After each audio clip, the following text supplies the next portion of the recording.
Today's mug moment is from Matthew 26, verses 67 and 68. Then they spat in Jesus' face and hit him with their fists. And some slapped him, saying, "Prophesy to us, you Messiah. Who hit you that time?"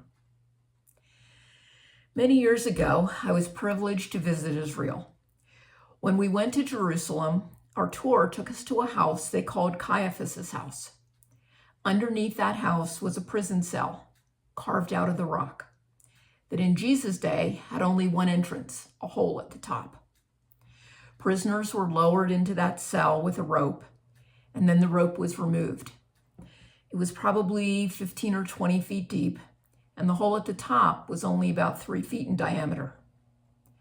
Whenever I read this account of Jesus' so-called trial, I think of Jesus down in that hole, listening to the made-up charges that the priests convicted him of being exactly who he was, the Messiah, the Son of God.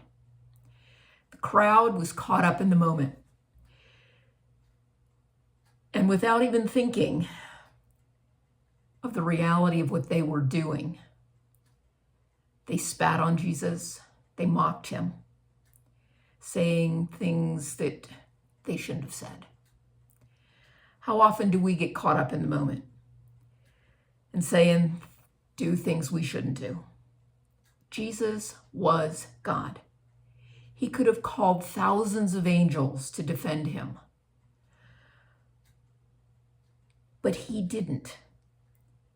He endured the shame and punishment for each of us. We all deserve that rocky cell, but instead, Jesus was there.